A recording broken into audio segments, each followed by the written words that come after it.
Right. Chittoor జిల్లా నగరిలో మాజీ మంత్రి రోజా మాట్లాడుతున్నారు. ఇప్పుడు ఆ లైవ్ చూద్దాం. ఈరోజు చూస్తే చంద్రబాబు నాయుడు గారు ఎంత కూల్గా సంపద సృష్టించాక ఆదాయం పెరిగాక అప్పుడు సూపర్ 6 ని అమలు చేస్తామని చావు కబురు చల్లగా చెప్తున్నారు. మరి ఆ రోజు చంద్రబాబు నాయుడు గారు పవన్ కళ్యాణ్ గారు ఎన్నికల్లో ప్రచారం చేస్తున్నప్పుడు మీకు తెలీదా? ఎందుకు ఆ రోజు ఇదే మాట చెప్పలేదు? మేము వచ్చాక సంపద సృష్టించాక ఆదాయం పెరిగితేనే సూపర్ 6 అమలు చేస్తాం, లేకపోతే చేయలేమని ఆ రోజు ఎందుకు చెప్పలేదని అడుగుతున్నా. ప్రజల్ని మోసం చేయాలన్న ఆలోచనతోనే కదా అబద్ధం చెప్పారు.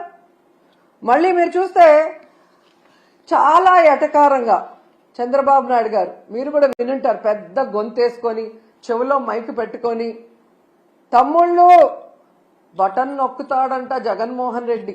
బటన్ నొక్కడం పెద్ద విషయమా? మూలనున్న ముసలమ్మ కూడా బటన్ నొక్కుతుంది అని ఎటకారంగా మాట్లాడాడు.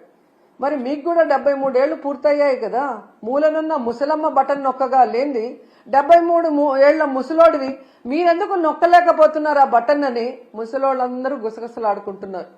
మీకు వినిపిస్తుందా?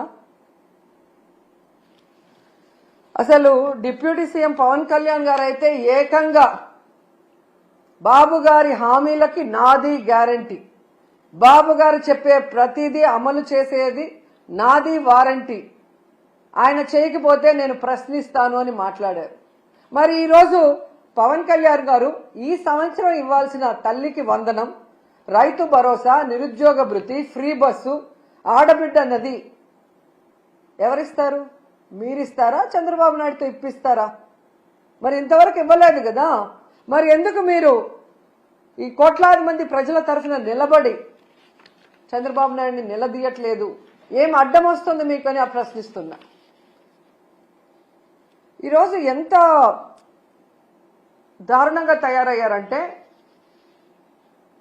నేను నా కొడుకు పవన్ కళ్యాణ్ గారు అధికారంలోకి వచ్చేసాం కాబట్టి ఈ రాష్ట్ర ప్రజలు ఏమైపోయినా పర్వాలేదు, వీళ్ళకి మనం చెప్పింది ఏది చేయాల్సిన అవసరం లేదు అని ఎంత కేర్లెస్ గా ఈ ప్రభుత్వంలో ఉన్న పెద్దలు ప్రవర్తిస్తున్నారో మనం అందరం కూడా గమనించాలి.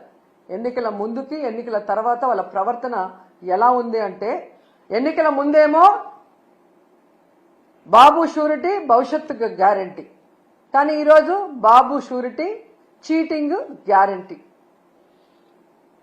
సైకిల్ కోటేస్తే ఫ్రీ బస్ మీ ఇంటి ముందుకు